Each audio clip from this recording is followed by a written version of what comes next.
Hi friends, welcome to frame by frame Telugu. ఈ video చూసే వాళ్ళు వీడియోని పూర్తిగా అయితే చూడండి, లైక్ చేసి వీడియోని చూడటం అయితే స్టార్ట్ చేయండి. ఇంకా ఆలస్యం చేయకుండా వీడియోలోకి అయితే వెళ్ళిపోదాం. సో ఈరోజు నేను గోదావరి గట్టుపై సినిమా చూశాను. మీలో ఎంతమంది చూశారో కామెంట్ సెక్షన్లో అయితే చెప్పండి. అండ్ మీకు సినిమా ఎలా అనిపించింది, ప్లస్ పాయింట్స్ ఏంటి, మైనస్ పాయింట్స్ ఏంటి కూడా కామెంట్ సెక్షన్లో అయితే కామెంట్ చేయండి.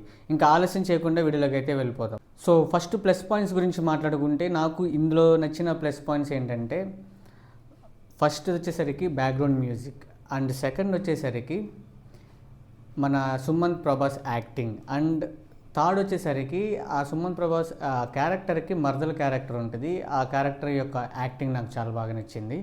అండ్ లాస్ట్ వచ్చేసరికి మూవీలో ఉన్న కామెడీ సీన్స్. సో అక్కడ తీసుకున్న కమెడియన్స్ వాళ్ళ రోల్స్కి వాళ్ళు తగ్గట్టు ప్లాన్ చేశారు, చాలా జోవియల్గా అయితే ఉంది.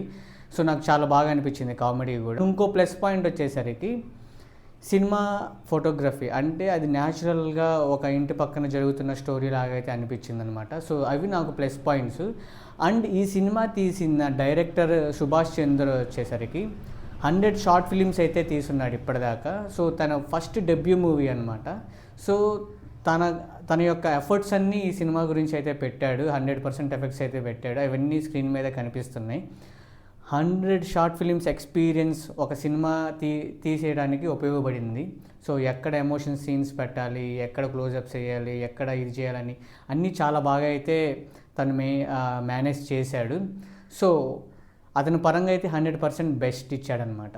సో ఇక నెక్స్ట్ మైనస్ పాయింట్స్ గురించి మాట్లాడుకుంటే, ఫస్ట్ మైనస్ పాయింట్ వచ్చేసరికి నాకు అనిపించింది జగపతి బాబు గారి రోల్ అండర్ ప్లే అయింది. సో అతనికి తగ్గ క్యారెక్టర్ అయితే అది కాదనిపించింది. అండ్ ఇంకో నెగిటివ్ పాయింట్ వచ్చేసరికి minus point story lineup. Already ఇటువంటి స్టోరీలు and daughter and father relation సంబంధించిన ఎమోషన్ సీన్కి సంబంధించిన స్టోరీస్ ఆల్రెడీ వచ్చినాయి.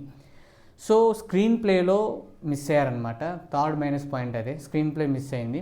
నార్మల్గా ఎంచుకున్న స్టోరీ లైన్ని స్క్రీన్ ప్లేలో కొంచెం ఎగ్జైటింగ్గా చెప్పగలుగుంటే బాగుండేది. ఆల్రెడీ కొన్ని షార్ట్స్, కొన్ని సీన్స్ ఆల్రెడీ చూసిన ఫీలింగ్ ఉండిద్ది మనకి. సో ఆ మినుగురు లెగవటం అది కొంచెం డిఫరెంట్గా చేసుంటే బాగుండేది. సో అది దాని మీద కొంచెం కేర్ తీసుకోవాల్సింది. సో ఇవి నాకు మైనస్ అనిపించినాయి. ఇంకోటి ప్రమోషన్ చేసుకోకపోవటం.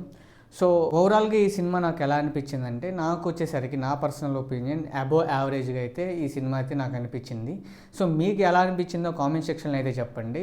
సో మనం దీనికి ఇచ్చే మిర్చీస్ వచ్చేసరికి 5కి 3 మిర్చీస్ అయితే ఇస్తున్నాం అనమాట. సో నా ఇన్ఫర్మేషన్ కనుక నచ్చితే లైక్ చేయండి, షేర్ చేయండి, సబ్స్క్రైబ్ చేసుకోండి. మళ్ళీ నెక్స్ట్ వీడియోలో కలుద్దాం. బాయ్.